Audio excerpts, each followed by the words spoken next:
Entonces tengo el gustazo de presentarles a Melvin González Quesada, de Ciudad Quesada. El abuelo o bisabuelo, ¿verdad? Es el señor Quesada. Melvin, tuve el gusto de conocerlo como estudiante tecnológico en 1994 y el gran honor de dirigir su trabajo de práctica en efecto, es una especie de tesis, si se gusta. El caso particular de Melvin fue muy interesante. Junto con Alejandro Valerio en 1995 hicieron uno de los primeros sistemas informatizados ahora le llaman trazabilidad, traceability o rastreabilidad, que tiene que ver con las trozas de madera de bosque en explotación. No sé si ustedes se dieron cuenta que a partir de un cierto año tenían como un rectangulito ahí pegado. Eso era una especie de marchamo, ¿verdad?, para las trozas, y ellos desarrollaron los sistemas inalámbricos y móviles, posiblemente de los primeros que hubo en el país, en 1995, cuando eso no se puede hacer por celular, por la frecuencia. Interesante, súper innovador. Nos hacía mucha gracia pensar, mira, Melvin, ¿vos te diste cuenta que vos fuiste uno de los primeros programadores móviles de este país? Mira, bueno, ha pasado mucha agua.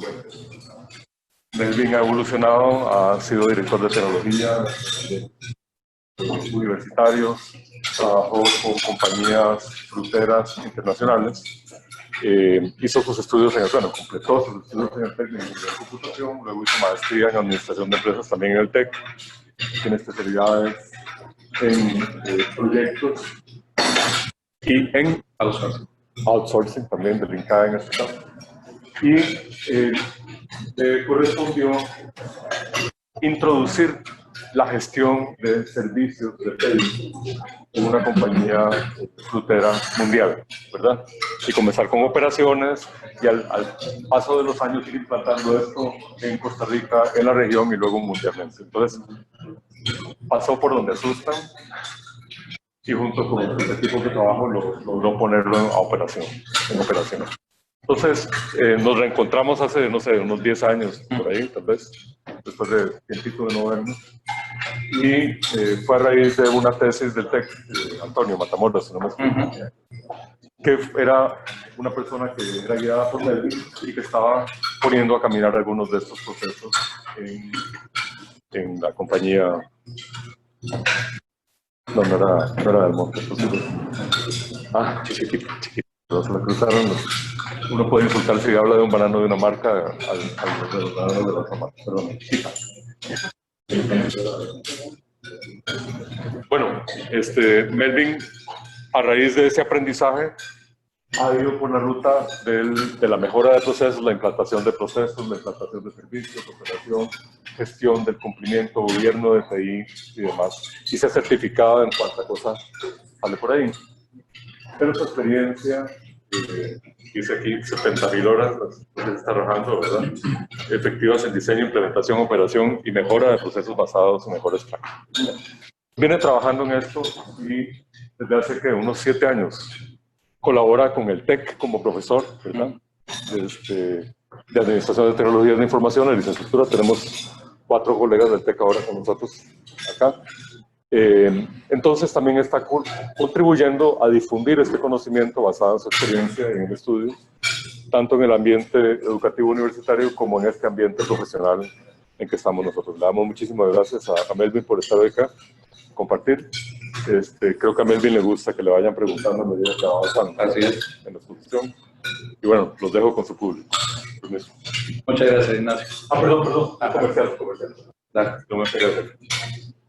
Hace 20 años, en octubre, ¿verdad? En octubre hace 20 años, hicimos una gira a Silicon Valley, un grupo de afiliados del club, y aprendimos un montón. Cosas que en ese momento eran experimentales, como voz sobre IP, las vimos, las probamos, casi que las tocamos, ¿verdad? Sí. Y muchas cosas que después se convirtieron en productos y servicios escalados mundialmente. Entonces, don Roberto está tratando de organizar ahora una nueva gira a Silicon Valley, que sería para qué, para noviembre, para noviembre. Y pronto van a recibir una invitación para que nos vayamos apuntando a ver si logramos conformar el grupo que haga viable la visita de toda la organización de esto. En aquella oportunidad, Oracle, Microsoft, Cisco, lo que era Netscape, Sun Microsystems, Hewlett Packard, ¿verdad? IBM, no, IBM también. Y la verdad es que fue un enorme aprendizaje para todos nosotros. Entonces, quedan cordialmente invitados, van a recibir una invitación para que pues, conformamos el grupo y viajamos juntos a aprender y divertirnos en Silicon Valley. Bueno, buenos días. ¿Me escuchan bien? Bueno.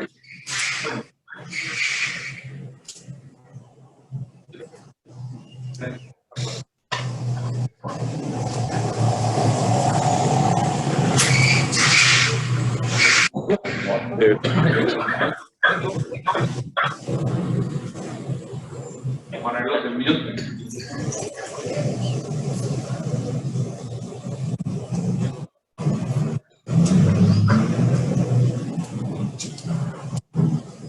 ¿Alguno de los participantes tiene el micrófono abierto? Por favor, apáguelo. Gracias. Okay. Perfecto, gracias. Bueno, ahora sí, formalmente. Buenos días. Muy emocionado, de verdad. He participado otras veces como oyente.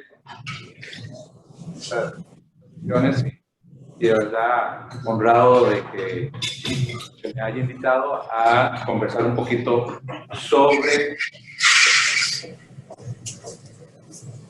la evolución que el gobierno de TI, que como hablábamos ahora antes de empezar esto con Roberto, es bien aburrido, ¿sí? Pero que la intención sería entender cómo esto, casi que obligado, ha tenido que evolucionar para los nuevos retos que tienen hoy día las empresas. Ahorita el driver principal es decir, la transformación digital. Entonces, mucha empresa, mucho fabricante, mucha gente utiliza la transformación digital como un impulsor, como un motivador para hacer cambios. Y eso es bienvenido. La idea es esa. Entonces, la introducción que vamos a hacer hoy, y que de verdad, como dijo Ignacio, los invito a preguntar en cualquier momento. Veo que hay un micrófono, ¿cómo se hacen las preguntas? Hablan de cualquier lado y eso lo doy de cualquier. Okay. Es muy sensible. Ok. Si no hay un micrófono, si alguien habla muy bajito. Interrumpan en el momento que sea. Sí, tenemos un tiempo ahí considerado para la parte de preguntas.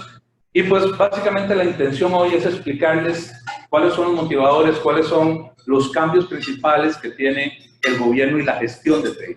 Esa es la parte que dice Roberto que es aburrida. O sea, no vamos a hablar de cómo se llama desarrollar inteligencia artificial ni el Internet de las cosas, no. Es cómo administrar eso, cómo habilitar eso en las empresas de tal manera de que se mantenga un enfoque de negocio, un enfoque institucional que los ayude a cumplir sus objetivos en cualquier institución, en cualquier empresa que sea, pero que al mismo tiempo permita que se haga toda esta innovación, todos estos cambios tecnológicos, de tal manera que no sea algo amarrado, algo forzado, sino algo bastante natural.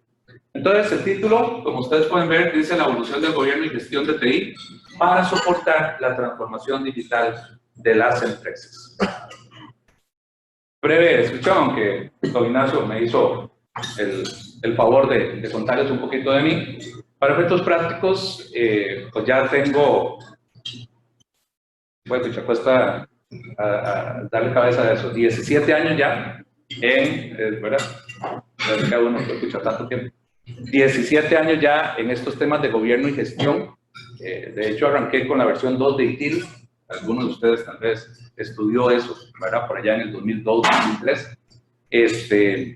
Y pues han sido bastantes horas, bastante tiempo, bastante rato de entender cómo estas mejores prácticas que son internacionales, que han demostrado funcionar, han tenido también que exponerse a la evolución.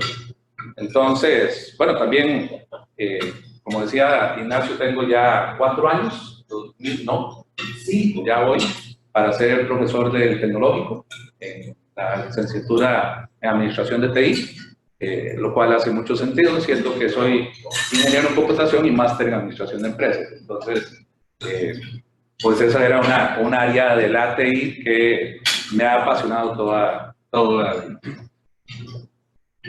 En términos de por qué estamos acá, y ojalá que eso haya sido el motivador para que todos ustedes nos acompañen, es entender que ahorita la transformación digital y lo que eso significa presenta retos importantes a nivel de las direcciones de TI, pero sobre todo a nivel de junta directiva, a nivel de lo más alto de las compañías, porque se ha puesto la transformación digital incluso como un factor de supervivencia de la empresa. Dicho de otra manera, empresas que no abracen o no se enfoquen o no tengan algún plan en empezar a transformar la forma en que hacen las cosas hacia un mundo mucho más digital, lo pongo en comillas, ¿verdad? Se enfrentan a retos importantes de competencia, se enfrentan a retos importantes de satisfacción de necesidades de sus clientes en términos de velocidad, de facilidad, de continuidad de negocios, de servicios, en un mundo en el cual cada vez más terminas recibiendo los servicios a través de un aparatico como estos. Entonces, ¿cuánta gente ayer, antier, pasamos a un banco y no había nadie? Ayer, ya aquellas grandes áreas para hacer fila, ya quedan con una maceta, con una flor bonita, y ya ves, ¿verdad? Poca gente haciendo fila. Esto no significa que el banco ha quebrado o que tiene menos clientes, es que ya no hace falta ir al banco, ¿verdad? Prácticamente todo lo haces desde la aplicación o desde la página web, o incluso servicios autogestionados, donde usted programa las cosas y él le recuerda o él hace los pagos. El asunto acá, cuando las empresas empiezan a hablar de si eso es lo que yo tengo que hacer para sobrevivir, tienen que pensar mucho más allá de la tecnología, ¿verdad? Estos cambios, estas transformaciones, no es solo acerca de si voy a tener un app, si voy a tener un portal web donde la gente va a hacer el trámite. Es que la empresa completa tiene que adaptarse a esa transformación digital. Ahí es donde está realmente el reto en esas transformaciones, porque hay que cambiar incluso cosas tan metidas en la empresa como la cultura, ¿sí? Gente que estaba acostumbrada a hacer las cosas de una manera, departamentos completos de contacto al cliente que estaban acostumbrados a verle la cara al cliente y ahora ya no la ven, y ahora lo hacen a través de redes sociales, ¿sí? Que es una interacción completamente diferente. El reto de ya no tener que manejar uno a uno, sino una red social donde tienes 300, 800, 10,000 personas que están viendo lo que vos publicás, ¿verdad? O cómo le respondes a un cliente. La transformación digital va a ser un proceso, y es un proceso que va a cubrir toda la empresa. Te estaba tapando hace rato. Va a cubrir toda la empresa de forma transversal, empezando por la gente, terminando por la gente. Y eso es tal vez lo más importante que tenemos que mantener en vista, ¿sí? Al fin y al cabo, seguimos siendo gente detrás de eso.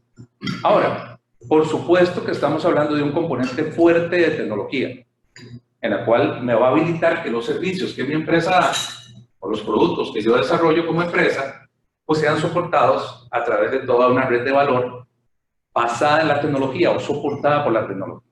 Claro que ese es el reto, pero hay que acordarse que no es solo TI, no es solo ir a poner un desarrollo y poner aplicaciones muy bonitas y portales muy bonitos. Es precisamente que toda la empresa se acomode en términos de cultura, de departamentos, procesos, ¿verdad? Se tienen que acomodar para soportar esa transformación. Aquí lo que dice es que con todos estos cambios Hoy, más que nunca, y por la velocidad de los cambios, por la profundidad de esos cambios, por la extensión de esos cambios, se requiere una gobernanza de TI moderna, una gobernanza de TI, que se aleje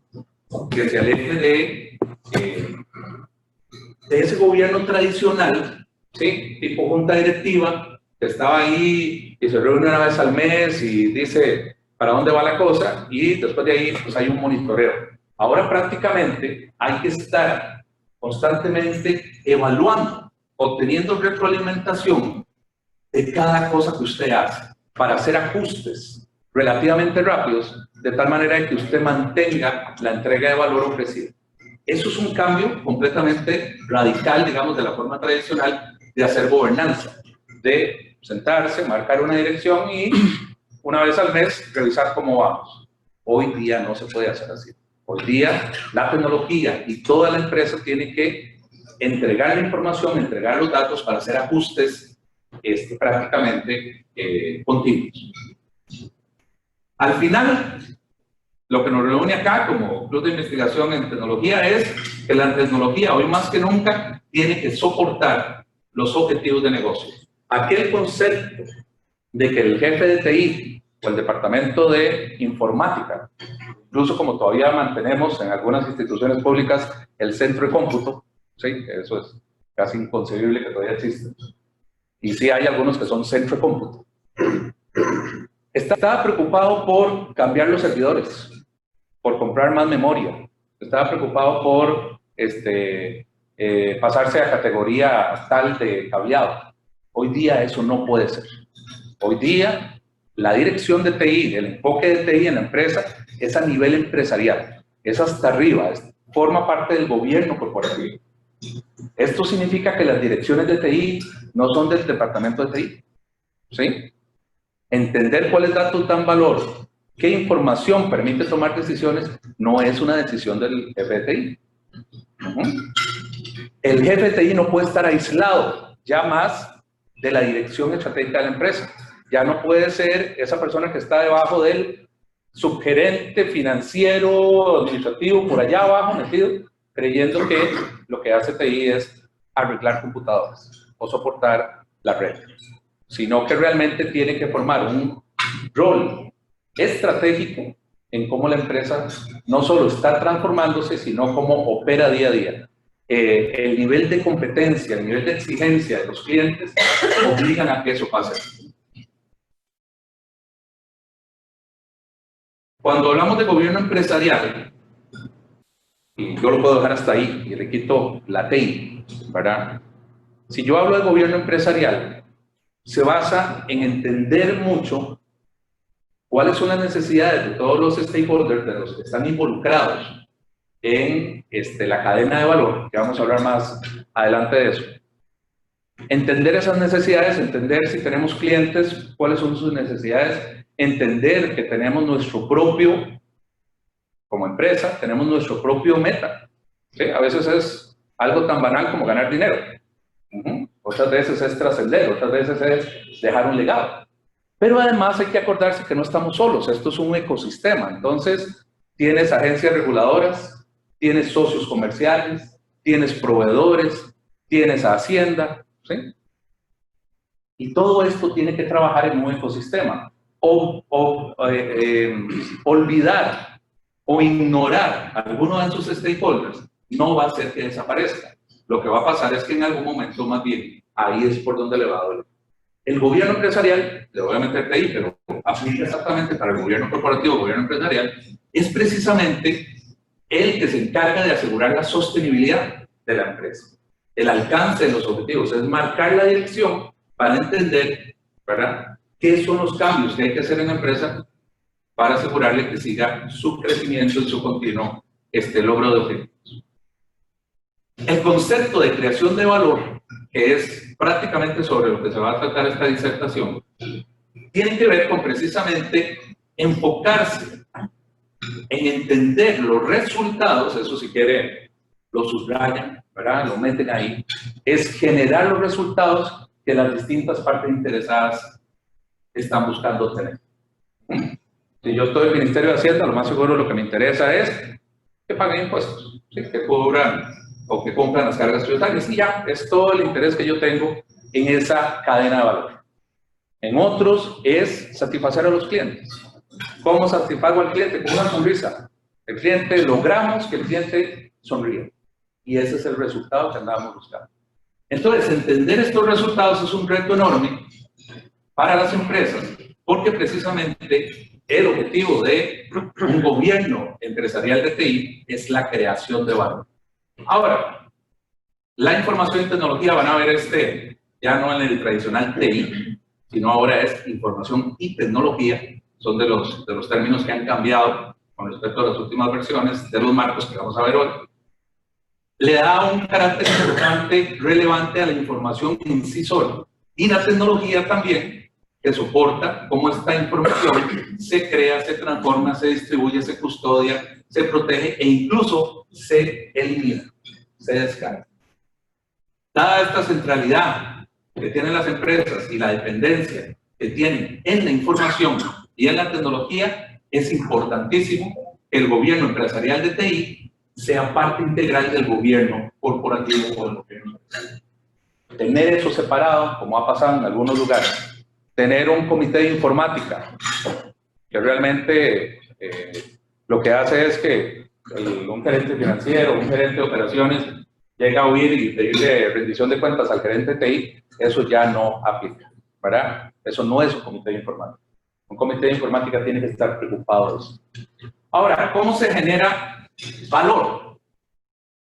El gobierno empresarial de TI genera valor en el sentido de que entiende cómo la tecnología de información habilita el negocio para cumplir sus objetivos.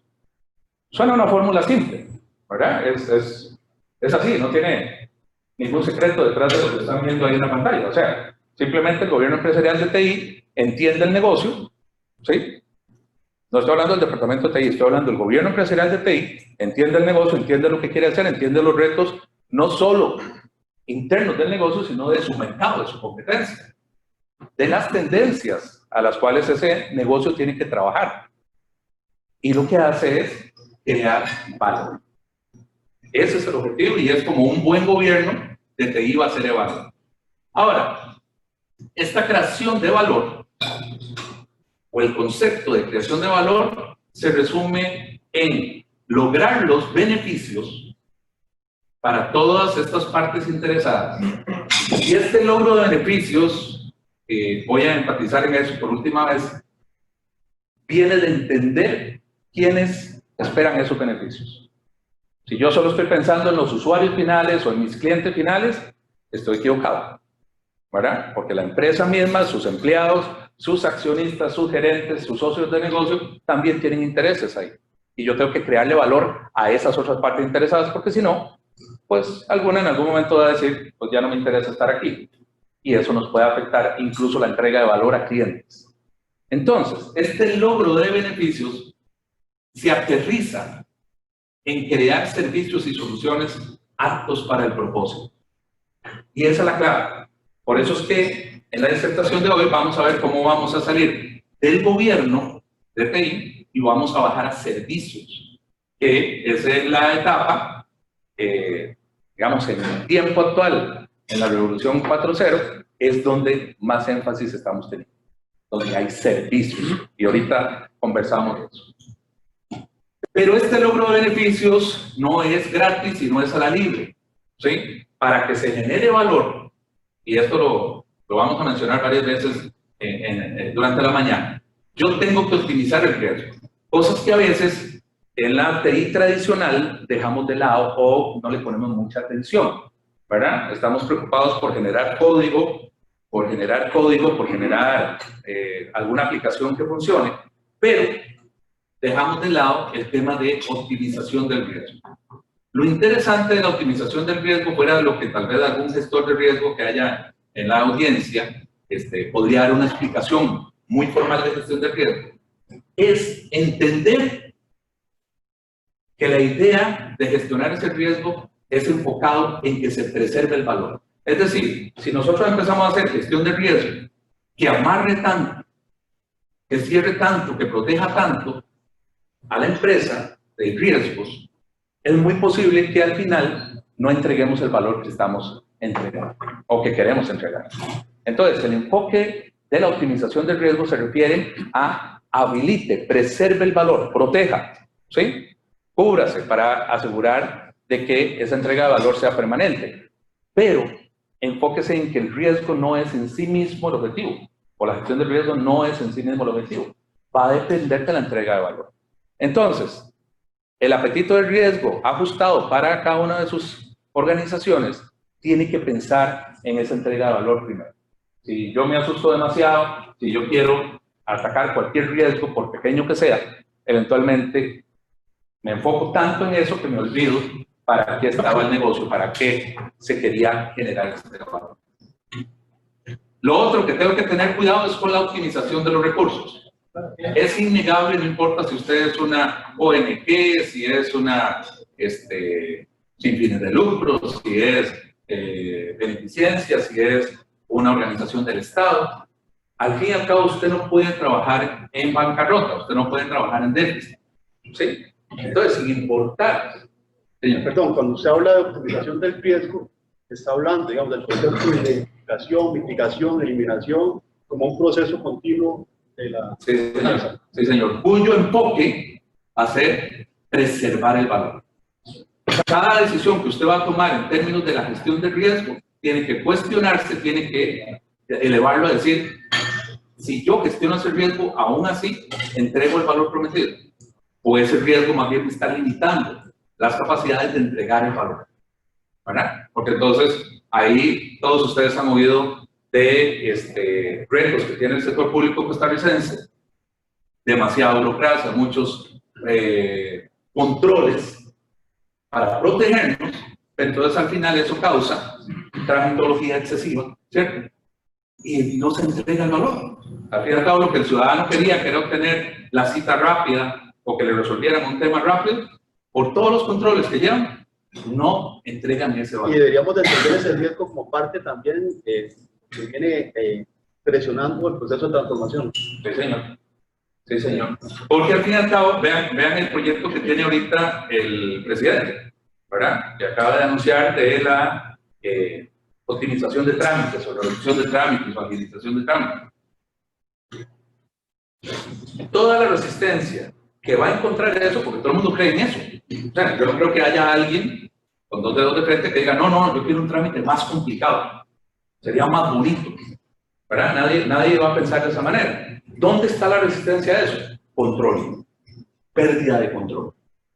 Entonces, cuando usted intenta agilizar el trámite y le dice a Setena, mire Setena, si usted ya hizo un estudio previo, no tiene que hacer un estudio individual.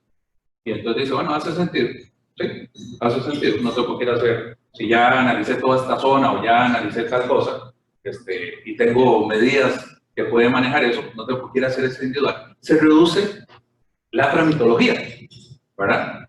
Y el riesgo está controlado en una dimensión adecuada. Entonces, la transformación tiene que mantener. ¿Para qué estoy haciendo yo eso? Que ese es el problema. O sea, nosotros no podemos agarrar la transformación como moda. ¿Sí? Esto es porque me va a ayudar a lograr beneficios. Entonces, si yo todavía soy una empresa que espero que mis clientes lleguen a la puerta, ¿sí? Que lleguen ahí a comprarme algo, de repente estoy medio perdido en el mundo. ¿Sí? Porque ya incluso la ropa la compro por internet. Bueno, yo todavía no lo imagino, yo no he comprado ropa por internet porque no sé cómo probarme. ¿Sí? Pero ya los jóvenes y mucha gente literalmente compra la ropa por internet, entonces ya ni siquiera tengo que ir a probarme la ropa. Si esa transformación te está dejando atrás como competencia para satisfacer a los clientes, pues entonces usted va a estar impulsado en lograr eso. Pero tiene que mantener la optimización del riesgo. ¿Por qué? Porque tampoco le sirve que cuando arranque estos procesos de optimización, el riesgo se materialice y le cueste tanto resolver los problemas que eso causó, que al fin y al cabo no logras el objetivo. Con la optimización de recursos, tal vez la palabra clave aquí es las capacidades. Y esto es algo que es muy interesante. ¿Por qué? Porque generalmente nosotros pensamos optimización de recursos como hágalo con menos. ¿Sí? Haga todo lo que tiene que hacer con menos plata, ¿verdad? Hágalo eficiente. En realidad, no es exactamente lo que significa. Una consecuencia sería que va a costar menos. Pero acá, lo ideal es que nosotros tengamos las capacidades correctas. Tener la persona correcta del primer contacto con un cliente puede significar el éxito de toda la empresa. ¿Sí? Lo repito.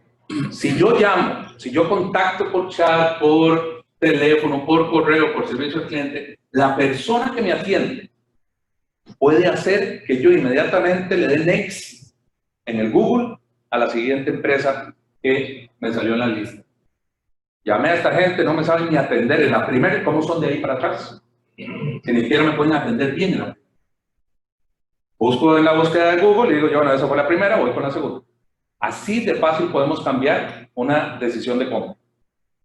Entonces, tener las capacidades correctas es más importante, ¿verdad? Es más importante que tratar de buscar eficiencias en reducir todo a tener los mínimos recursos. Eso no es lo que la optimización de recursos se refiere. La optimización de recursos es precisamente que por cada unidad, por cada recurso que yo tengo, le saco el máximo valor a ese recurso.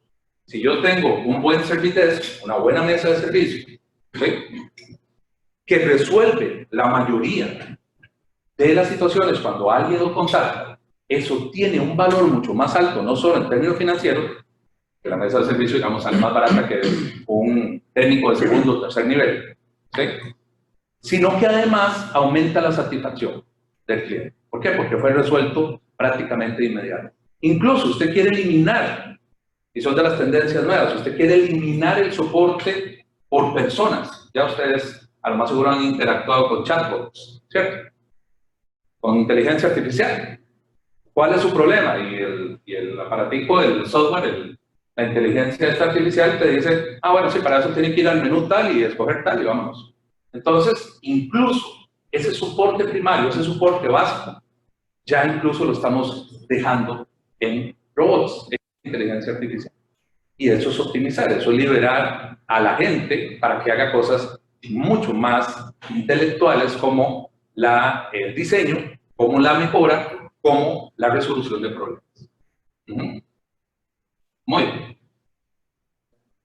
Vamos a mencionar rápidamente COVID. ¿Sí? Algunos de ustedes serán familiares con este marco. En Latinoamérica en general es muy popular. Costa Rica es, digamos, hay bastantes adeptos a COVID, sobre todo porque desde 2009 se generó una normativa que todas las empresas, digamos, supervisadas por la SUGEP, están obligados a cumplir procesos que estaban documentados en COVID 4.0.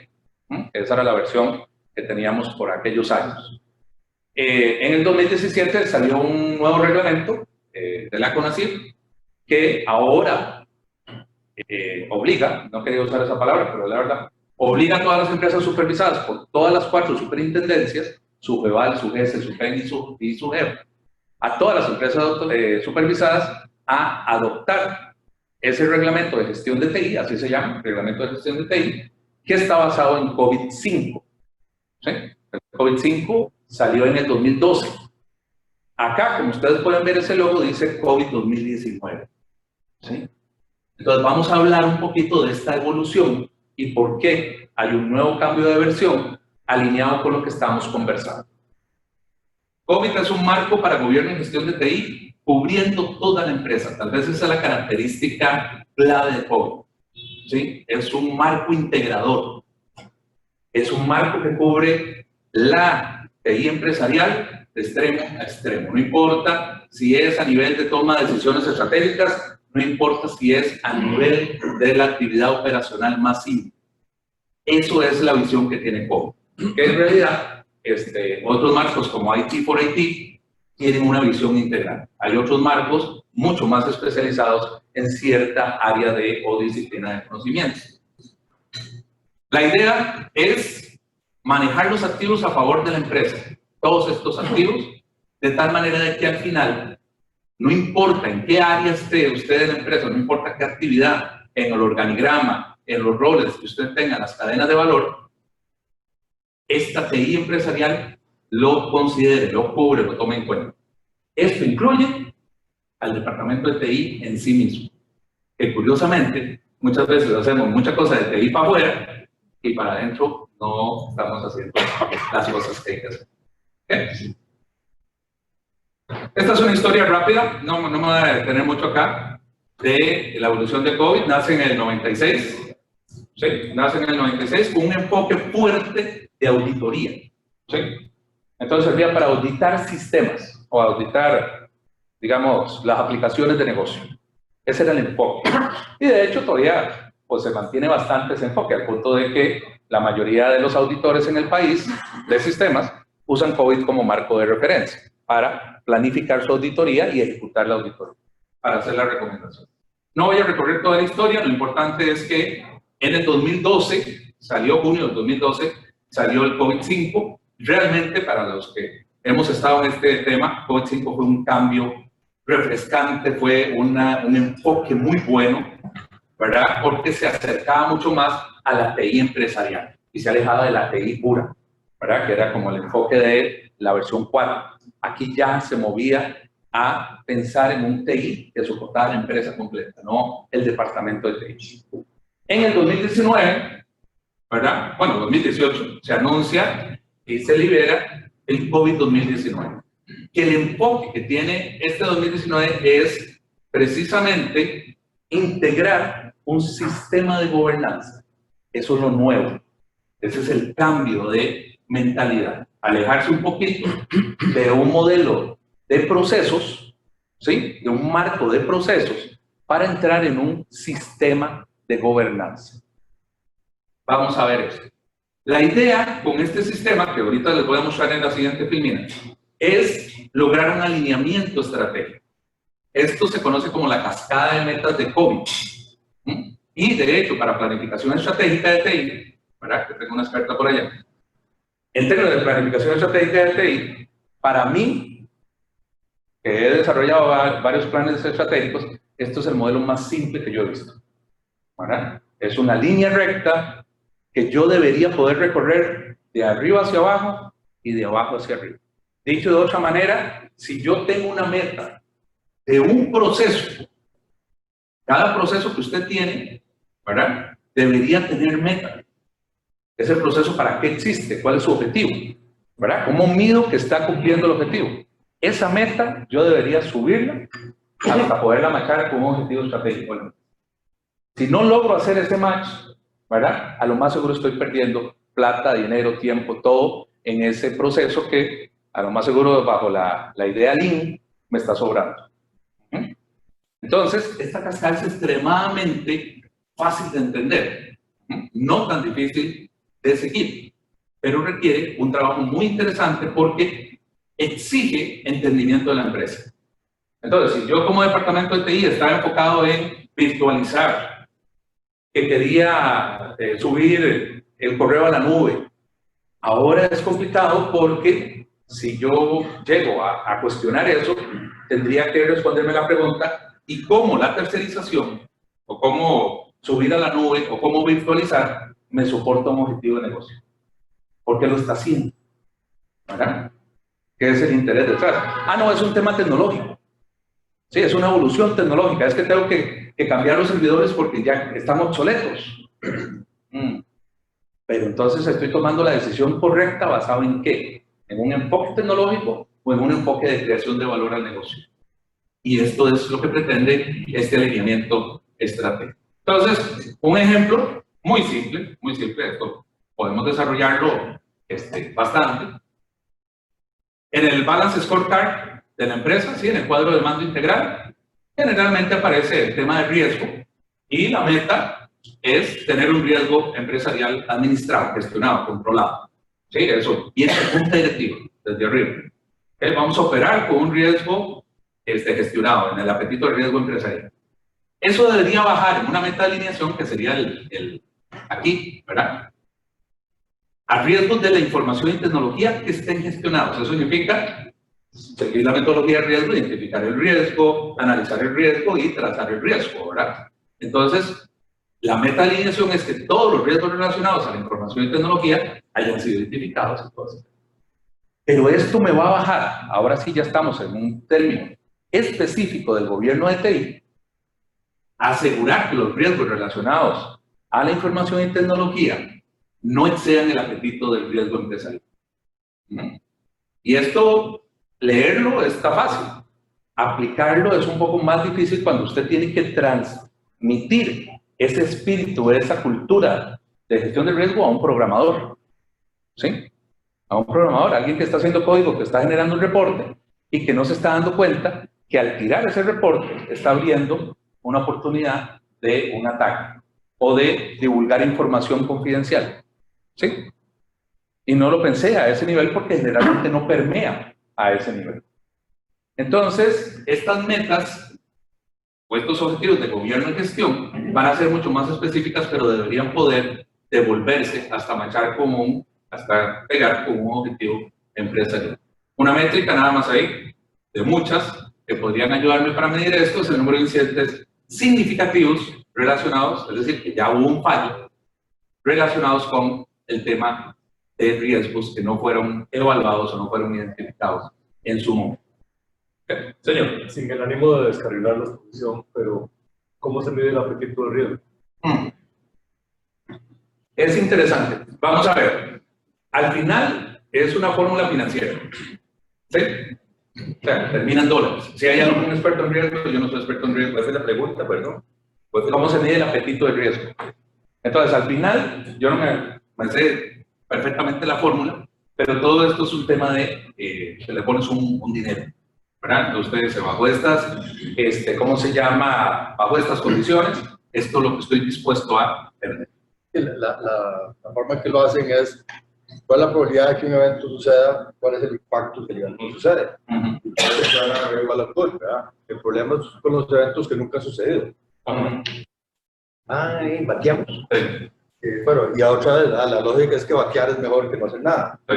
Pero entonces, por ejemplo, en gobierno, en instituciones de gobierno, el apetito del riesgo es bajo. cero. ¿Verdad? ¿Por qué? Porque son fondos públicos. Entonces, por principio de gobernanza, yo no puedo jugar con fondos públicos. Si yo soy una empresa privada súper dinámica, súper innovadora, a lo más seguro mi apetito de riesgo es, mira, vamos a entrar en un negocio de $2 millones, que es posible que perdamos. No, pero los fondos públicos deberían ser capaces de establecer un apetito al riesgo, donde no importa que perdamos un 0.1%, en vez de entrabar todos los procesos, Correcto. que es lo que hacen. Correcto. Porque hay responsabilidad que se achaca a los funcionarios, entonces cero. Nadie está. Entonces ahí no funciona nada. Correcto. Pero entonces ahí habría que balancearlo con costo de oportunidad social. Exacto. Ajá. Por eso es que debería ser muy bajo. Lo que dice Roberto es que aquí se tiene el entendimiento de que es cero. Exactamente. Bueno, Ahí me surge una duda con respecto a riesgo cero. Bueno, tenemos a veces que tener alguna innovación. La innovación es experiencia, es experimentación. Sí. La experimentación a veces me sale bien y a veces no me sale bien. correcto. Eso al final, pues dice, yo 10 personas ahí, ¿qué pasó? No. Entonces, en esa línea, ¿qué hacemos? Hay que hacerlo. El asunto acá, lo importante es que ese apetito de riesgo que está diciendo Roberto no está claramente establecido, ¿verdad? Hay una cultura, hay una orientación, pero no está en ningún reglamento de su jefe, en ningún reglamento de la Contraloría, que tu apetito de riesgo es cero. Es una creencia, es una cultura, es una forma de restrictiva de operar, ¿verdad? Porque usted en institución pública le tiene miedo a la Contraloría, ¿verdad? Entonces, para salir bien de la Contraloría, entonces tratas de cuidarte mucho las partes. No, también pienso que puede ser mucho la forma en que documentemos. Si llegamos a documentar bien, porque se hizo ese análisis, no funcionó, porque se invirtió cierta cantidad de dinero, pero bien documentado. Como lo decís, digamos, apuntando a una meta empresarial. Porque si a alguien se le ocurrió, mira, invertí ahí, ¿qué hace el banco? Bueno, inventé a vender cocote. ¿Qué tiene que ver? Sí. O tal rato sí tiene que ver si lo vamos a vender por medio de un API, ahí vamos a ganar una comisión, no sé, pero digamos, bien documentado, creo que también puede... Pero en un caso real, muy interesante, la SUGEF. ¿Hay alguien de la SUGEF? No. Vea qué interesante. SUGEF misma, no, perdón, la SUPEI misma experimentó subiendo sus aplicaciones a la nube de Microsoft, fuera del país. Entonces, se queda uno pensando, bueno, vamos a ver, al yo mover datos de los pensionados del país en un data center, que la pura verdad, no sé ni dónde está. ¿Qué gente tiene acceso a ese data center? ¿Verdad? ¿Quién opera esas bases de datos? Y ahí está viendo los datos de las pensiones de los costarricenses. Y se tomó la decisión. Entonces, en realidad, no hay un reglamento que dice cero. Es una cultura que tenemos. Ahora, esto viene desde la gobernanza. Entonces, aquí es donde las juntas directivas, los ministros, toda esa cuestión, tienen que empezar a bajar, ¿verdad? Esa mentalidad. Pero, ahora sí, tampoco es irnos al otro lado y ser muy alegres, porque siguen siendo fondos públicos. ¿Cierto? El sector financiero, los supervisados, el concepto de apetito de riesgo está bien definido. Ellos lo miden, lo trabajan y están regulados. El resto del sector público que no tiene regulación, es un desmadre. O sea, vean el sistema de facturación electrónica, tiene 3 meses de no funcionar. No pasa nada. A nadie le importa. O sea, el servicio que le están dando al cliente es terrible. Está totalmente entrabado. Todo el sistema comercial de Costa Rica está entrabado. ¿Cuál es el costo de eso? ¿Cuál es el costo de eso? A nadie le pasa nada, exactamente. Señor. Lo primero que iba a decir era lo mismo, que en el lado financiero, la normativa SUGEF o CONACYF sí ya incluye elementos como hay que definir el apetito de riesgo. Incluso en la 1417, la que usted mencionó originalmente, de hecho ya ese ha sido un paradigma, ¿verdad? Porque cuando uno habla con empresas, no, es que los datos no pueden estar fuera del país. Sí, señor, ya la 1417 fue modificada y dijo para el sector financiero, o sea, que siempre y cuando se le dé acceso a los reguladores para efectos de auditoría, que no las hacen, o no las hacen a menudo, tampoco es que están metiéndose cada ya se puede bajo los estrictos medidas de seguridad que ya existen. Entonces, igual en el sector financiero, como los compañeros, ya hay líneas para definir el apetito de riesgo, o sea, ya necesitan de CONACYF, pueden jugar un poquito con los apetitos de riesgo, bajo un marco conceptual que establece la 1417, un poco basada en COVID, ¿verdad? Correcto. Entonces, sí se adopta. El resto del sector público no Ahí es donde hay mucha apertura para eso. Sí, muy bien. Bueno, entonces, vea qué interesante, porque esto lo platicamos antier, ¿verdad? Esto que acabas de decir, basado en un modelo conceptual. Eso no fue evolución, esto está platicado ya. Nos salió bien, nos salió bien. Entonces, ¿qué es lo nuevo en COVID 2019? Que me introduce dos marcos, o dos conceptos de marco. El marco de gobierno, que debe ser basado en un modelo conceptual, ¿verdad? Lo acaba de decir el compañero. Este modelo conceptual, ¿qué es? Una serie de componentes, es una serie de componentes que usted decide, no es un estándar, no es copy-paste, ¿verdad? No es que yo llego a mirar, a su jefe le sirvió así, entonces a su jeval le tiene que servir igual, ¿sí? No es igual la Bolsa Nacional de Valores que, antes iba a decir Aldesa, ahora ¿cuál es otra? ¿Cuál es otra de valores? Bueno, esa, o una empresa que mueve valores, ¿sí? No es igual la Bolsa Nacional de Valores que un operador de bolsa, y sin embargo están cubiertos por el mismo reglamento. Un operador de pensiones, ¿sí? UPEMA es uno, ¿okay? Pero también la Caja tiene su sistema de pensión. Y la Caja ha estado con una regulación diferente en términos de pensiones, en alguna medida. Entonces, la idea es que sea basado en un modelo conceptual. Usted escoge, usted decide cuáles son los componentes, personas, tecnología, procesos, prácticas, ¿verdad?, que va a utilizar para operar este gobierno desde ahí. Lo otro importante es que sea abierto y flexible. Esto es simplemente una respuesta natural, casi que obligada, digamos, era como un no-brainer, ¿verdad?, concluir en esto, por las metodologías abiertas que hay hoy, por la colaboración, ¿verdad?, por precisamente el derribo de barreras, la eliminación de islas y entrar en modelos de colaboración cada vez más abiertos. Ustedes lo ven en un montón de sus servicios que tienen hoy, ¿sí? Que ustedes dicen, mira, qué interesante esto, aunque yo veo la cara de un proveedor, que es al que yo le compré la cosa, debajo o detrás o a los lados, hay otros proveedores, hay otro grupo generando valor ahí en este sentido. Entonces yo tengo un servicio en la nube, pero la plataforma de la nube la genera otro proveedor. ¿Sí? Entonces, si yo tengo una plataforma, voy a decir, no sé, del Ministerio de Economía, de la DGPyme, es muy posible que ese portal que ayuda a las pymes esté basado en una nube de racks, ¿cierto? ¿Verdad? Eso podría darse perfectamente. Entonces, tengo que ser abierto y flexible para ajustarme rápidamente a cambios que el mismo mercado, que los mismos usuarios o incluso una regulación, una ley nueva, me obligue a implementar.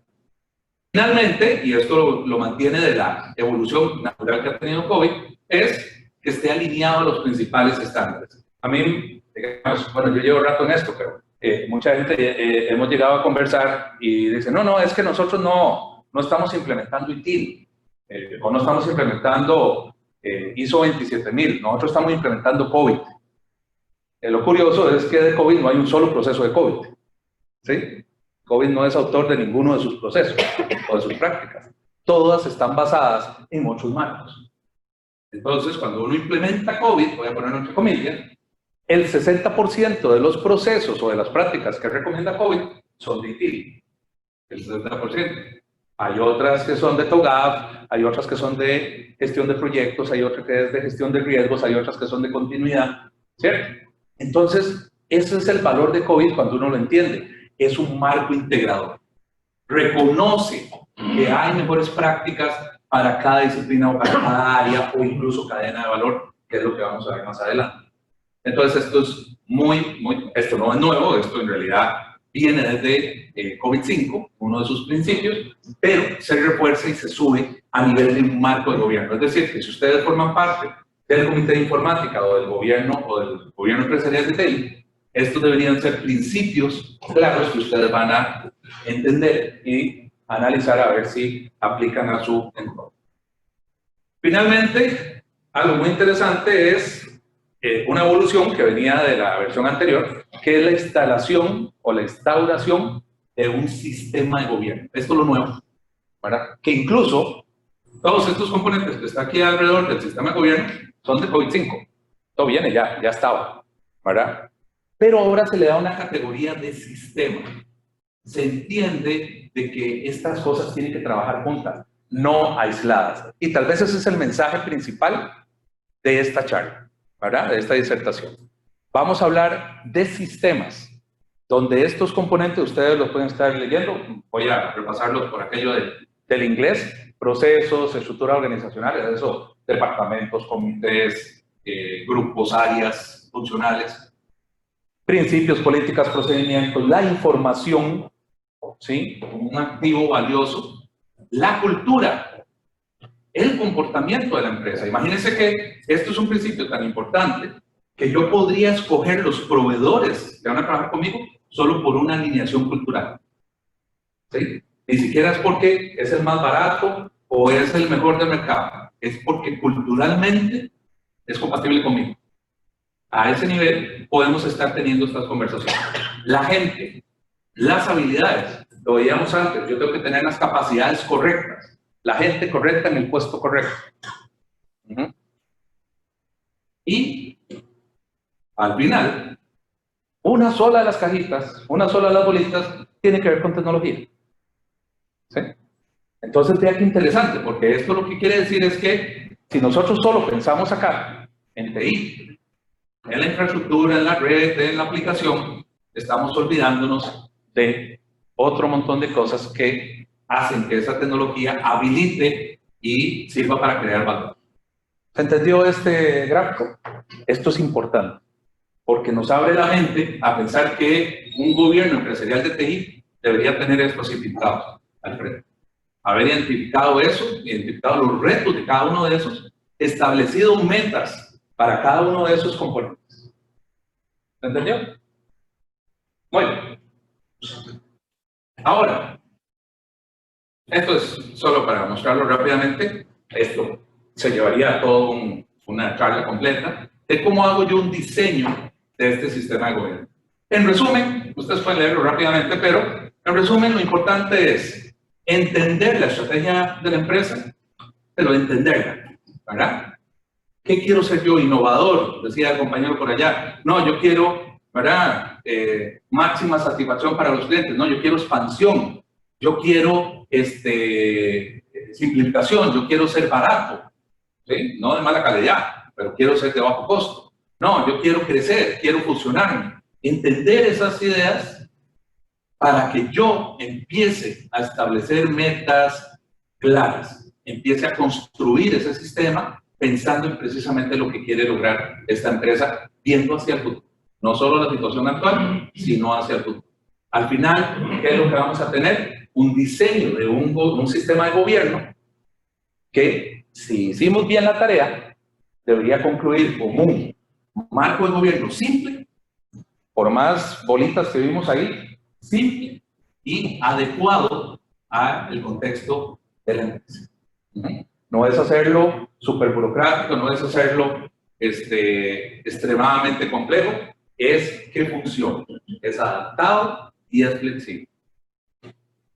Ahora, la segunda parte de este tema es que en algunas de las filminas hablábamos de la importancia de los servicios. En realidad, la forma que tiene TI para crear valor es a través de servicios. Hace muchos años nosotros hablamos de infraestructura, aplicaciones, redes, y lo veíamos como separado. Entonces, los que son informáticos puros se acordarán del clásico, el sistema está lento. Sí, el usuario llama y dice, está lento esto. ¿Qué estaba lento? La red, la base de datos, la aplicación, la memoria. ¿Qué estaba lento? Desde el punto de vista de la experiencia del usuario, estaba lento. Ya, punto. Se acabó, resuelva eso. En la TI tradicional, entonces, era finger pointing, era quitarse el tiro. La red está bien. Y yo hasta ahí llegué. Yo soy el encargado de la red está bien. ¿Ah? Ya di ping y responde. La base de datos está bien. No sé dónde será, pero no es la base de datos. Y no me importa. ¿Verdad? Como DBA, hasta ahí llegué. Entonces, este enfoque en servicios tiene una visión de cliente. Eso es lo que manda. Al fin y al cabo, es el medio para habilitar el valor de la tecnología de información. El concepto de servicios. Según la Organización Mundial, eso lo leyeron porque venía en la invitación, ¿verdad?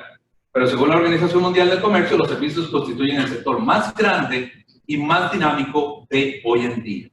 Entenderlo otherwise, entenderlo de otra forma, realmente es ir, digamos, en contra de una realidad, digamos, que te pega en la cara. La mayoría de los servicios son habilitados por tecnologías digitales. La mayoría de los servicios. Y aquí no estoy hablando de los servicios de TI.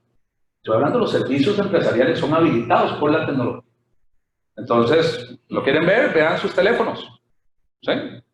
Ahí tienen el banco, ahí tienen su compañía de cable, que no oiga serio, ¿verdad? Ahí tienen su ministerio de algo, ahí tienen sus trámites de la escuela, de los hijos. ¿Sí? Salud, expediente digital de la caja. Ya puedo sacar citas por ahí. Entonces, este tipo de concepto de verlo como un servicio es clave en el mundo hoy día. El IDC llama que estamos en la tercera plataforma. Y la tercera plataforma es una capa de servicios. De ahí es donde salen los SaaS. ¿Se han oído de eso, verdad? Los SaaS, los IaaS, los PaaS. los ex-as, ¿verdad? Ahora todo como servicio. Software as a service, infrastructure as a service, everything as a service. Es la última tendencia. Entonces, ahí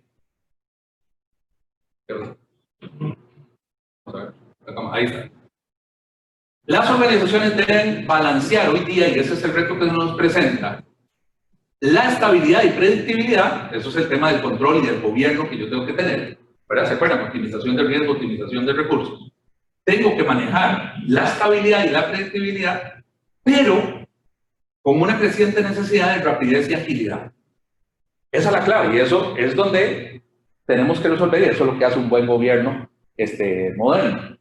Yo tengo que resolver el tema de que tengo que controlar esa cosa, pero darle agilidad.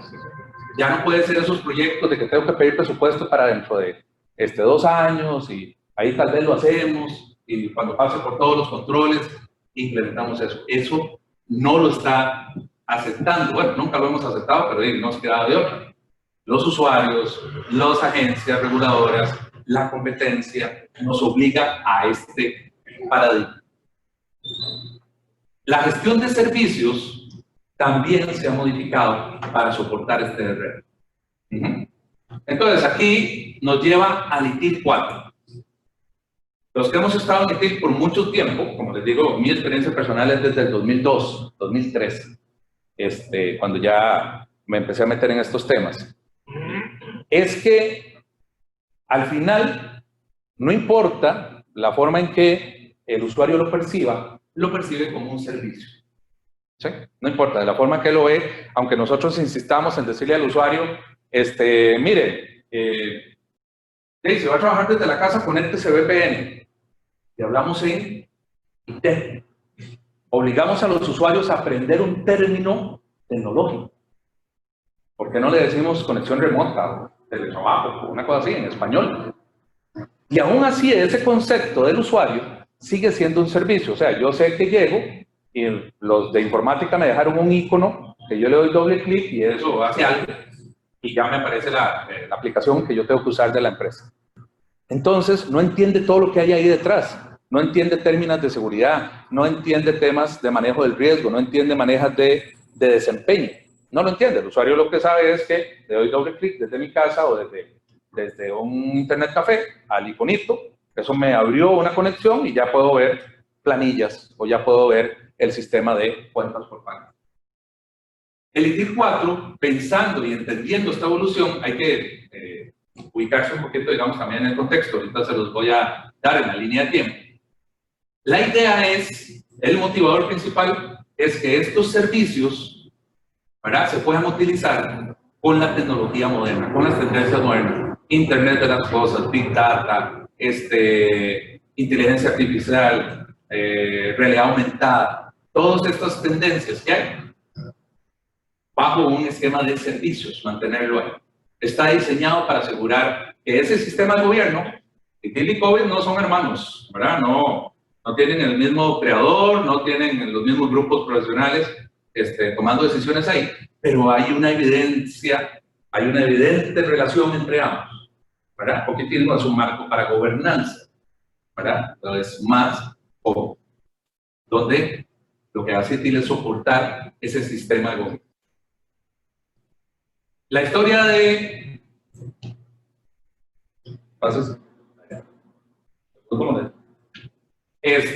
la historia de ITIL, igual no me voy a detener en cada fase, pero es mucho más viejo que COVID. COVID, ¿se acuerdan? Es el 96. ITIL se empezó a discutir en los 80s, específicamente los primeros libros se liberaron en el 88-89. ¿Qué? Ahorita sale alguien diciendo yo no había nacido. Terrible, Ryan va a decir eso. ¿Que ya había nacido? En el 89. Aquí se publican esos primeros libros. ITIL es un marco, es una normativa del Reino Unido, de la Oficina de Comercio, lo que sería equivalente al Ministerio de Economía, ¿verdad? Entonces generó una serie de normativas, de reglamentos para los proveedores de tecnología del Reino Unido. Ese camino ha evolucionado, ¿sí?, a la versión 3, que es aquí en el 2007, a la versión 3 que dio un giro total, ¿verdad? Y entonces puso al servicio, al concepto de servicio al frente, y esto evolucionó el mundo, digamos, en términos de la gestión, generando prácticas adaptables, flexibles, y que además hacían todo el sentido del mundo. La gente que las usaba obtenía resultados. ¿Sí? La aplicaba y obtenía resultados. Eso como de otra área. Pienso que uno de los grandes beneficios es que permite desarrollar un lenguaje en que se entiende tecnología con el resto de... Sí, señor. Es una de las grandes ventajas, porque la forma en que nosotros ahora describimos las cosas, a partir de estas prácticas del 2007, es el lenguaje de usuario. Yo no debería tener en mi catálogo de servicios, como departamento de TI, PPL. O sea, eso no es, ningún usuario normal habla así. ¿Estamos de acuerdo? O DHCP, o DNS. Eso no es un lenguaje humano, ¿verdad? Entonces, deberíamos hablarlo en términos de el resultado que el usuario quiere obtener. Y eso es en el lenguaje que el usuario entiende, ¿verdad? O sea, que habla. Muy bien. Entonces, eso es en el 2007 que nace la versión 3 de ITIL. 2011 tuvo una revisión de los libros y eso es una revisión, pero no cambió el enfoque. Y ahora, en el 2018, se anuncia la salida de el ITIL 4. ¿Sí? El ITIL 4 incorpora, curiosamente, un sistema de valores. Ajá. Y este es el gran cambio con respecto a lo que teníamos en la versión 3. Los cambios principales es incluir un sistema de valor del servicio, que ahorita se los voy a mostrar. Es muy interesante entender este concepto. La cadena de valor, que esto es lo que se llama ahora el nuevo centro, el core de ITIL, el corazón de ITIL, la cadena de valor. Esto es lo que literalmente cambia la percepción y de hecho resuelve los retos que teníamos con la versión 3. Principios guías, prácticas de ITIL. Esas prácticas son los famosos procesos, esos que cumplimos por la SUGEF y toda esa cuestión. Esas son las prácticas de ITIL. Un concepto de 4 dimensiones y además, al igual que COBE, reconoce de que no lo puede hacer todo solo y que se requiere la integración con otros marcos o formas de trabajar. Incluso esos marcos y formas de trabajar, ways of work, incluyen tendencias modernas como Scrum, DevOps, ¿sí? Agile, Lean, todos estos conceptos nuevos que en algún momento se veían incompatibles con la versión 3, ¿verdad? Con la forma en que estaba planteado ITIL, porque se percibía ITIL como burocrático y entonces en contra de la agilidad. Eso no era cierto en ese momento, pero mucha gente lo percibía de esa manera. Aquí se atiende ese reto. Entonces, ¿cuál es el concepto principal? Crear un sistema de gobierno, un sistema de gestión, perdón, ya me quedé con COVID. Un sistema de gestión que maneje el valor del servicio. Entonces, lo explico súper breve, solo para que les quede claro a nivel conceptual. Vamos a obtener las oportunidades que el mercado nos da, que vienen de la mejora continua, que vienen de la autoevaluación, autoanálisis. También lo que el mercado nos indica, eso va a entrar como oportunidad. Las demandas son requerimientos específicos de nuestros usuarios, de agencias regulatorias, ¿sí? SUGEF, SUGEVAL, cualquiera de estas, la Contraloría, ¿okay? O incluso si hacemos negocios a nivel internacional, entonces puede ser que el gobierno de Estados Unidos con Sarbanes, ¿verdad? Con Sarbanes-Oxley, una ley federal, un compromiso, un convenio, digamos, con la Unión Europea. Todo eso va a entrar como demandas a este sistema. El sistema, lo explico rápidamente, se va a basar en principios guías, que eso simplemente es la forma en que hacemos las cosas. Pero vean que hay una capa que antes en ITIL no se hablaba, que era gobernanza. ¿Sí? Esa gobernanza lo que dice es, vamos a manejar esto ágilmente, eficientemente, pero tiene que tener gobierno, tiene que tener control. Tenemos que asegurar que todo lo que estamos haciendo se mantiene en la ruta correcta. En el centro va a estar la cadena de valor del servicio, que es el corazón de ITIL, ahorita en esta nueva versión, y que tal vez es el concepto más importante que ojalá se lleven ustedes hoy día, ¿verdad? Porque es fácil de entender y sobre todo es un reto que ustedes pueden empezar a implementar prácticamente mañana, ¿verdad? Estas prácticas, que son las famosas procesos que teníamos antes, ahora se llaman prácticas, en COVID se han llamado prácticas, y todo esto siempre bajo un concepto de mejora continua. Al final, ¿cuál es la idea? Crear valor. ¿Cuál era el objetivo del gobierno empresarial de TI? Crear valor. ¿Sí? Entrego los beneficios, optimizando los riesgos, optimizando los recursos. Esa es la idea. La cadena de valor está en el centro. Me cambia, este es el modelo flexible, me cambia aquella idea del ciclo de vida del servicio que todavía usted puede manejar, ¿sí? De que usted tiene que ir por la estrategia, después por el diseño, después la transición, operación y mejora continua. Ahora me permite adaptarme al modelo que usted en la empresa quiere implementar. Entonces, lo que genera son 6 actividades. La demanda sigue siendo la que entró por allá, por el sistema, ¿sí? Acuérdense que esto está aquí en el centro, está aquí. Entonces, esta demanda que entró por acá, entra aquí y hay 6 actividades. Comprometerse, planificar, mejorar, diseñar y transicionar, obtener y construir, y entregar y soportar. Esas son las 6 actividades. Estos bloques o este tipo de actividades se van a beneficiar del conjunto de prácticas. Esta es la clave. El conjunto de prácticas que usted quiera. Entonces, imagínense, para los que estamos en este mundo, si les suenan cosas como gestión de incidentes. ¿Qué les suena? Gestión de incidentes, gestión de cambios, gestión de la continuidad, ¿sí? Gestión de la disponibilidad. Todos esos son prácticas. Entonces, ahora imagínense que ustedes tienen una caja donde tienen todas esas prácticas. Y para crear valor, ustedes dicen, qué interesante. Para yo poder entregar eso, yo voy a necesitar seguridad, voy a necesitar incidentes, voy a necesitar cambios y voy a necesitar disponibilidad. Esas 4. Para crear ese valor. Nada más 4. No las 37, no las 40, no las 34. No, solo esas 4. Esto es el concepto revolucionario, digamos, en esta forma de gestionar. Teníamos el concepto con unas versiones anteriores de que la única manera de que esto funcionara es cuando usted implementaba todo. Y esto en la práctica no era real, no era cierto, ¿verdad? Y de hecho, en ningún lado lo decía. Nosotros habíamos creído que la forma de que COVID y TIL funcionara es cuando usted lo implementa en su totalidad. Tanto COVID 2019 como TIL 4 votan eso y lo dejan clarísimo. No, señor. Usted no necesita eso. ¿Usted qué ocupa? Arquitectura. Arquitectura empresarial. Bueno, lamento.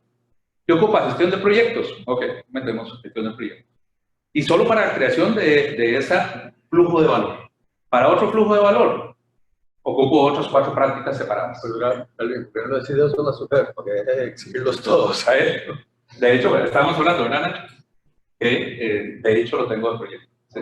De hacer una tesis doctoral, digamos, de implementar un modelo mucho más flexible, más adaptable al contexto de cada. No se pierde control, pero es adaptable, no hago copy-paste. O sea, ¿cuáles son los retos hoy ahorita? Yo tengo clientes que son una cooperativa que presta plata y el departamento de TI literalmente son 2 personas. ¿Cierto? Eso es todo el departamento de TI y tienen que implementar 34 procesos. Y entramos a multinacionales, ¿sí? Bancos multinacionales que tienen servicios tercerizados, que tienen servicios regionales, ¿sí? El servicio lo dan ellos mismos al interno con un shared service que está en Chile, o que está en Singapur, o que está en otro lado, y tienen que cumplir los mismos procesos. ¿Verdad? Ahorita mismo con el reglamento que hay.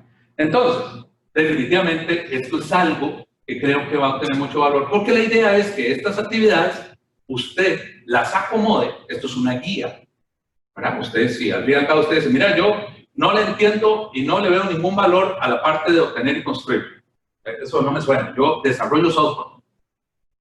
Pues sí, eso significa obtener y construir. ¿Sí? Está ahí adentro. No me gusta el nombre, quiero ponerle desarrollo de software. ¿No? Póngale desarrollo de software. Cámbiale el nombre.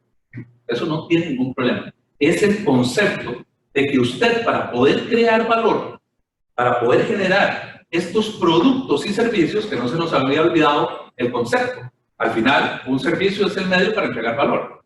Aquí están. La forma de crear estos productos y servicios va a ser con una combinación de actividades basada en prácticas. ¿Okay? Muy bien. Hay una pregunta del público remoto. Señor. ¿Puede abrir el micrófono? Leemos la pregunta. ¿La leemos? A lo que yo entendí, el colega que está preguntando le interesa saber cómo se puede integrar esto que estás poniendo con SAFe, el marco escalable de prácticas ágiles.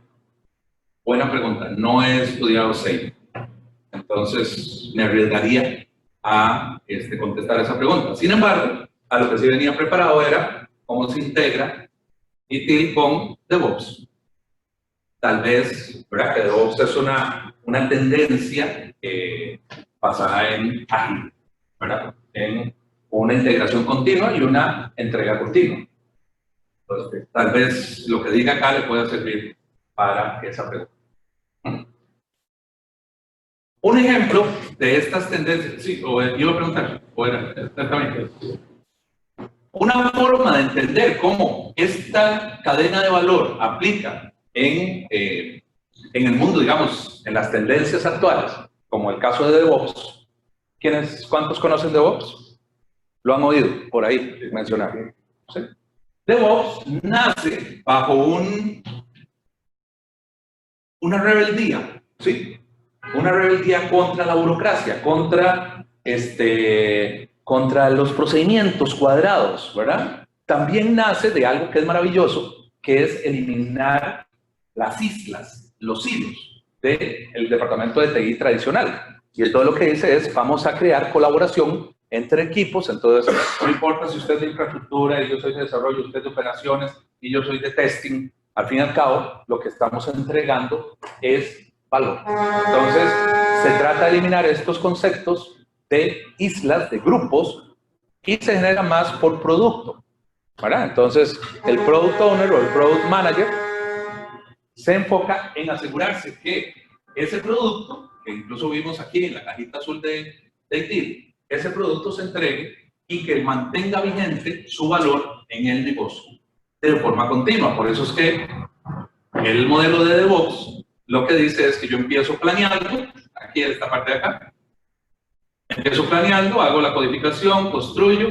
hago las pruebas, lo libero en producción, ¿verdad? Ya lo pongo en producción, se opera, se monitorea a ver cómo está funcionando y a partir de la retroalimentación, pues hago los ajustes y otra vez planifico y en esto sigo continuamente según el negocio lo requiere. Entonces, aquellos proyectos que duraban 9 meses, donde yo tardaba 2 meses capturando requerimientos, sacaba un cartel, ¿verdad? En la institución pública ahí, sacaba un cartel con todos los requerimientos y toda la cuestión y entonces tenía que entregar hasta dentro de un año ese concepto, ¿verdad? Ya no más. ¿Por qué? Porque de los requerimientos que yo puse hace 9 meses, la pura verdad es que a los 2 meses ya cambiaron algunos de ellos. Pero como ya está en cartel, yo ya no puedo hacer ajuste, ¿verdad? Porque ahí tengo que entregarlo tal cual. Y esto, si ustedes se ponen a pensarlo, no tiene que ver nada más con TI, ¿verdad? Han visto la parte de construcción de las calles acá y todos los retos que hay.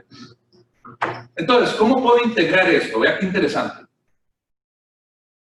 Yo puedo agarrar, y aquí voy a pasar, no hay que leerlo todo, pero traten de capturar algunas de las actividades aquí interesantes.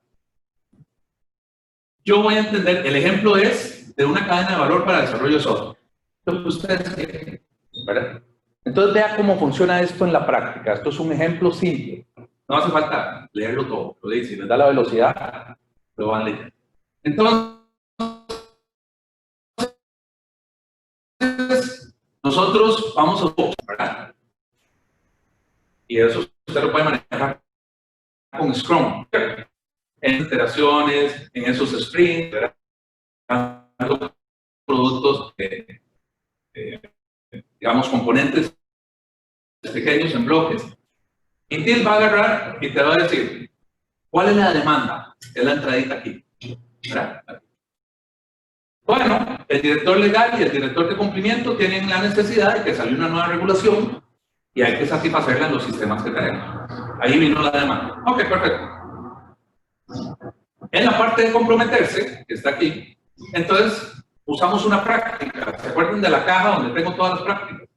Entonces hay una práctica que dice cómo hacer una gestión de relaciones entre las partes interesadas. ¿Qué le toca a usted? ¿Qué le toca a usted? ¿Qué me toca a mí? ¿Verdad? ¿Cómo nos llevamos bien haciendo todo eso? Entonces, hay una parte de integración aquí. ¿Quiénes van a participar? El director legal, el director de comercio y el CIO. ¿Okay? Discutimos los nuevos requerimientos y acordamos en implementar un proyecto. Aquí vamos a la parte de planificación, que es esta parte de aquí arriba. Entonces, ¿qué prácticas vamos a usar? Nos vamos a la caja otra vez de prácticas y sacamos la gestión del portafolio, algo que DevOps no tiene y no es fuerte, ¿verdad? Esta iniciativa que vamos a hacer hace sentido de negocio. Está bajo el apetito de riesgo que queremos tener en la empresa, es costo efectivo, ¿sí? Entonces, hacemos gestión del portafolio, entendemos, está integrado dentro de todo el ecosistema de la empresa natural. Hacemos toda esa parte acá. Vemos riesgos, vemos gestión financiera. Entonces, sacamos esas prácticas de la caja y para esa actividad usamos esas prácticas. Y ahí se movió. Aquí empezamos a meter otras actividades, planificar arriba, comprometerse acá, pero ya empezamos con diseño aquí en el centro. Y entonces agarramos otras prácticas, ¿sí? Y no voy a seguir con el detalle de cada una de estas, yo creo que van agarrando la idea. Al punto de que incluso aquí, donde ya llegamos a DevOps, ¿sí? Aquí integramos con DevOps, ¿qué pasó? Se cayó la red. ¿Sí? Hágale gestión de incidentes, ocupamos para la práctica de gestión de incidentes. Y se cae la conexión a los que están atendiendo, ¿verdad? Ya volvió.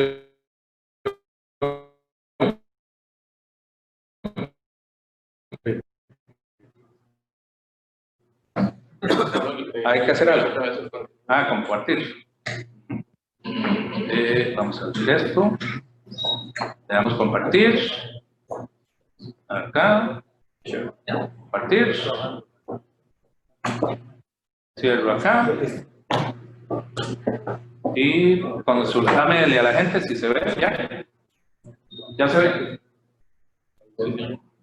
Ya está en el Zoom. Muy bien. Entonces, para no... ¿Y ahora qué? Entonces, paso solo ahí. Tenemos problemas con la red. Ok. Entonces, ¿qué seguía ahí? Ahora ahí está. Listo, gracias. Menos de un minuto. Es un buen SLA. ¿Verdad? Depende cuántas veces sea.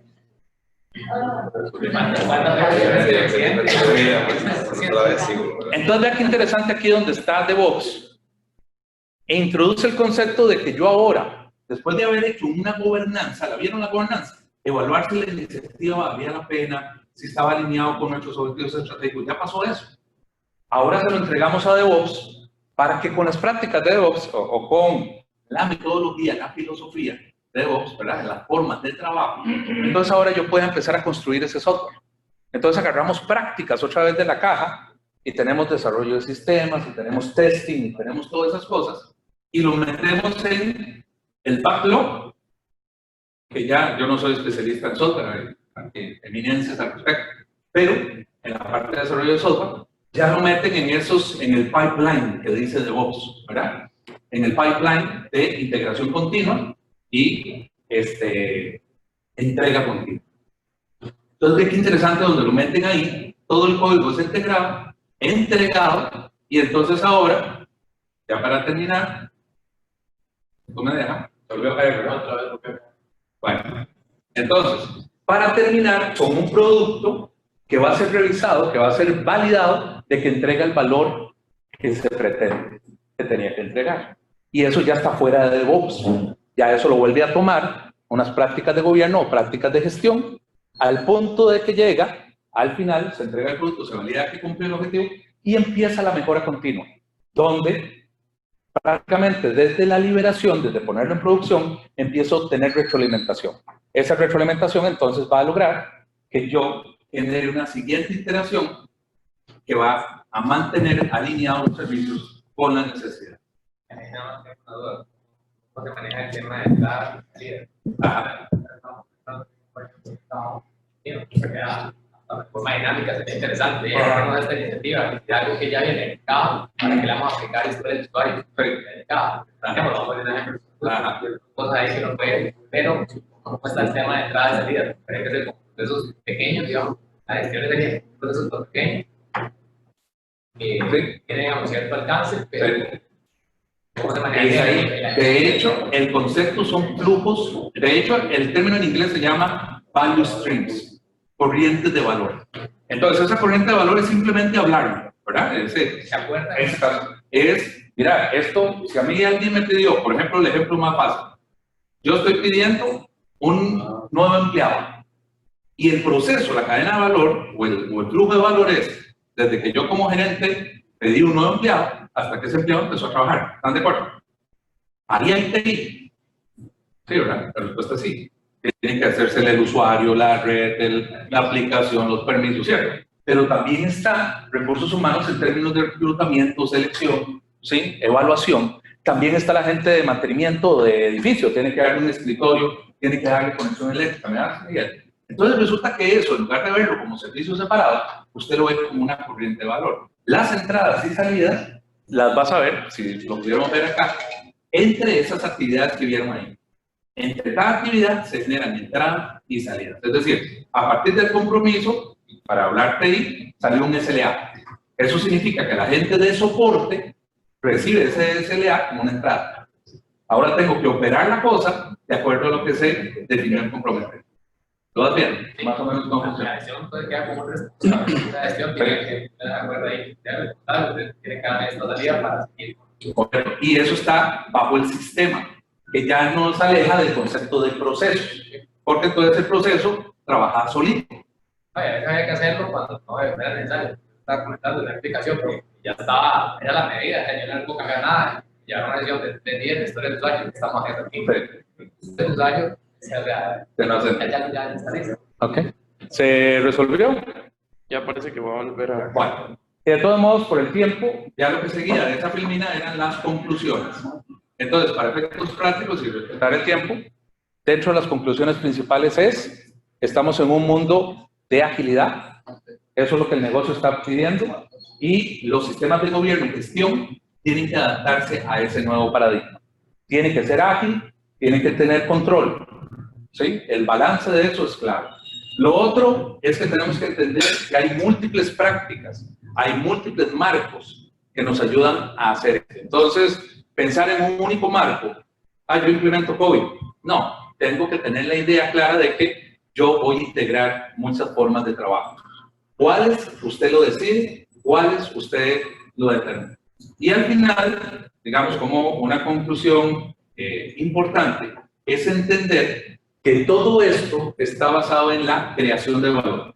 Si usted no entendió desde el primer momento cuál es el resultado que el cliente, que las partes interesadas desean, prácticamente todo el esfuerzo que hace en medio no está funcionando, porque todo va a estar evaluado en términos de si eso me generó valor o no me generó valor. Muchas veces los informáticos tendemos a crear todo un reporte lindísimo con gráficos y con un montón de cosas, y al fin y al cabo lo único que necesitaba era un número.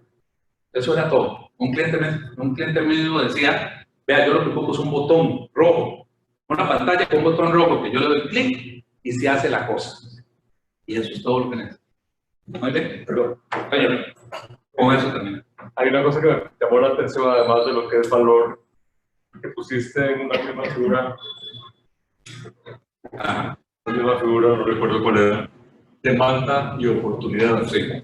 Y yo pienso que todo el rollo de transformaciones digitales, en la incorporación de tecnologías digitales al negocio para entregar valor, para crear nuevo valor con nuevos modelos de negocio y cosas por el estilo. Entonces, parte de esto no va solamente por el lado de la demanda, sino de la exploración de oportunidades conjuntamente entre la gente que tiene mente de negocios y los que viabilizan eso vía tecnología. Yo eso lo he adoptado como un principio para diseño de carreras universitarias y cosas por el estilo desde hace muchos años. O sea, no es solo lo que me están pidiendo, es la prospección que hacemos respecto a cómo evolucionan las cosas para poder crear valor que va a ser apreciado en el futuro. Ahorita no lo es. Y esos drivers o esas responsables vean que ya no es, y no lo dije en ningún momento, el departamento de TI. Esto que acaba de decir Ignacio puede ser una iniciativa de una habilitación, digamos, de una transformación digital del área de ventas. Que el líder de eso no es el CIO, ¿verdad? Es precisamente la visión del gerente de ventas. Señor. Gracias. Todo bien. Me parece muy interesante. Me parece muy interesante tu presentación y me quedo con dos cosas, el tema de valor y el tema de servicio, ¿no?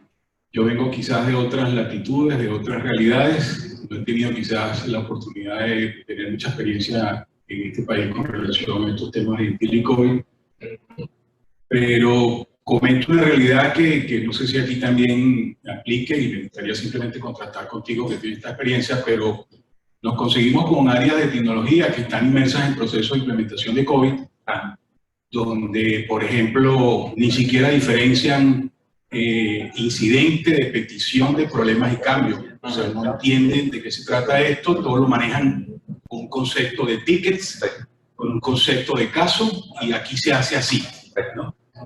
Después, por otro lado, hablan de gestión de servicio, el ciclo de vida de servicio en ITIL versión 3 2011, y tienen un proceso de implementación de ITIL donde gestión del catálogo de servicios está ausente, piedra angular en cualquier proceso como este. Entonces, después las peticiones, los cambios están asociadas y vinculadas con un servicio. Hablan de configuraciones y entonces lo que tienen quizás es una gestión de inventario montado en la mejor herramienta del mundo que se llama Excel, y no tienen ni siquiera gestión de la configuración de los servicios y menos gestión del conocimiento del servicio porque no lo visualizan. Y después, por otro lado, hablan de proveedores y ni siquiera tienen una gestión para evaluar los proveedores básicos. Y cuando nos vamos a la nube, entonces lo que tú decías, no son un proveedor, son cientos de proveedores y un servicio que cambia de cuestión de segundos, de 20 servidores a 200 servidores porque necesita más demanda, y resulta que no tengo una gestión o una CMDB que me permita dinamizar todo este proceso, ¿no? Entonces, muy bonito esto del valor, el servicio, pero cuando uno se voltea a la realidad de las áreas de TI, es otra realidad. Y yo confieso, y te lo comento, de que el principio básico es que no sienten dolor, no sienten necesidad, no sienten cambio ni sentido de urgencia, y yo he evaluado un poco el tema de la SUGEF 1409 y 1417, y resulta que 1417 dice que 6 meses después de liberado el reglamento, los que estaban en 1409 tienen que pasar rápidamente en 6 meses a la versión 17. Bueno, yo no sé, estamos en 18, 19, yo no sé cuántos habrán pasado rápidamente de la 9 a la 17. Entonces, una cosa es lo que es todos estos conceptos fundamentales y otra cosa es cuando uno va a la realidad en las áreas de TI y todo un proceso de creación de sentido, de urgencia y que esté bien alineado con lo que llaman el buen gobierno corporativo. Quisiera tu impresión al respecto o algún comentario de los que están aquí presentes. Si alguien quiere comentar. ¿No? Mira, yo coincido completamente. Yo creo que cuando se intenta adoptar estas cosas por un tema de cumplimiento, se pierde el enfoque, se pierde el sentido de por qué estas prácticas funcionan y para qué fueron diseñadas. Ahora, no es difícil vender esto a gente que tiene oídos abiertos, es decir, directores de TI y CIOs. Esto es un concepto fácil de entender, ¿verdad? Al fin y al cabo no es tan complicado. Sí, ya no es técnico, ya es un tema más administrativo, más de gestión, más de gobierno, pero no es tan difícil de entender. El gran problema es cuando el enfoque que tienen es de, hay un reglamento que molesto, que incómodo, y tenemos que cumplirlo. Entonces, mira, el auditor va a venir a pedir un catálogo de servicios. Esto es cierto, esto yo lo he encontrado. Va a venir a pedir un catálogo de servicios, pongan lo que sea. Entonces, les doy el ejemplo, esto es real.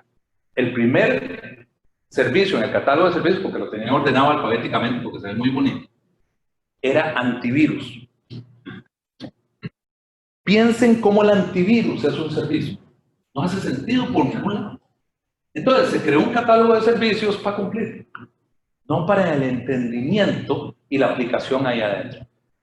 Todo empieza, creo yo, don Ignacio lo decía al puro principio, por tener un lenguaje común, ¿verdad? Entonces yo creo que cuando la gente empieza a entender que un tiquete es un incidente o es una solicitud o un requerimiento, una petición, como dijiste, ¿verdad? Y que hay diferencia en esa gestión, esto empieza a transformar la forma en que la gente actúa.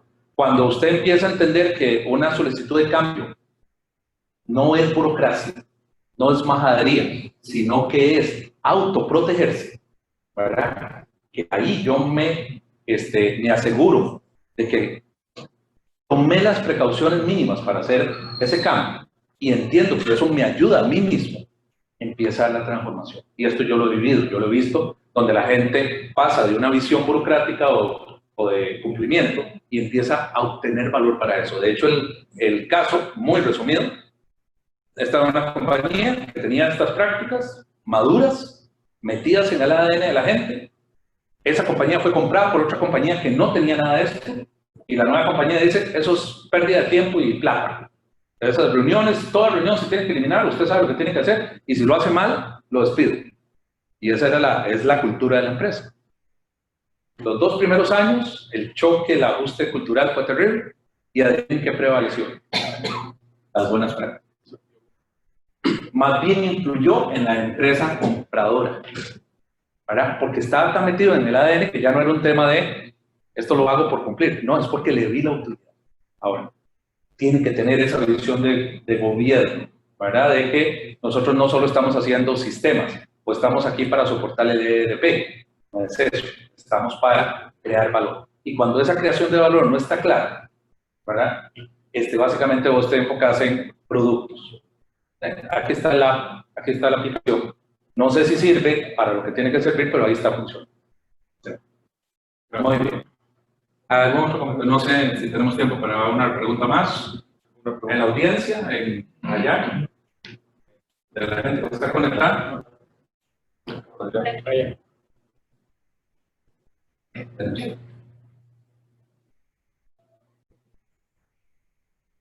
Muchas gracias por la presentación, es muy interesante la actualización, digamos, la renovación que están dando, sobre todo con enfoque sistémico. Vos dijiste que el gobierno de información y tecnología debía verse como parte del gobierno corporativo. Me queda una duda para ver si vos conocés. Con esto de la OCDE que se habla del gobierno corporativo, ahí específicamente incluyen lo del gobierno de información y tecnología. Mira, no lo he leído, pero oí, atendí una presentación de Dayala Jiménez, creo que es la ministra de Comercio. ¿De qué? Yala.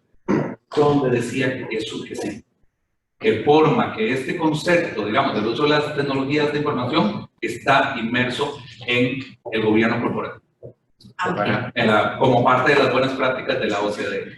Yo no lo he leído, o sea, no he visto, digamos, un capítulo o algo que lo diga expresamente, pero oí a la ministra mencionar. Ok, perfecto. Sí, porque eso sería un impulsor, claro, porque muchas veces cuesta que se entienda, pero si ya está dentro de las prácticas de la OCDE y como queremos estar al día con eso nos habilitaría.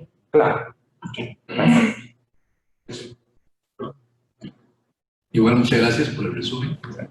Buenísimo. La persona pregunta que hicieron de SAFe, bueno, dice que no lo conoce. ¿Usted lo conoce? Sí. O sea, todo lo que SAFe toca es cómo escalar la agilidad en una empresa. Hace un área, cómo hacerlo para toda la empresa. En todos los criterios. Práctica, o sea, muy bueno. Es un marco de trabajo y recoge todo eso. En sentido práctico. O sea, ahora, lo que uno ha visto con el tiempo, ahora lo que hemos visto, la evolución de IT, de COVID y todo eso. Uno ha visto cómo empezaron con documentos pequeños, cada año se va haciendo más grueso. Por ejemplo, usamos como referencia el PMBOK, proyectos. Por ejemplo, guardar 2001, un libro así, saco de este año y de ese año. Para hacer proyectos necesito hacer todo esto.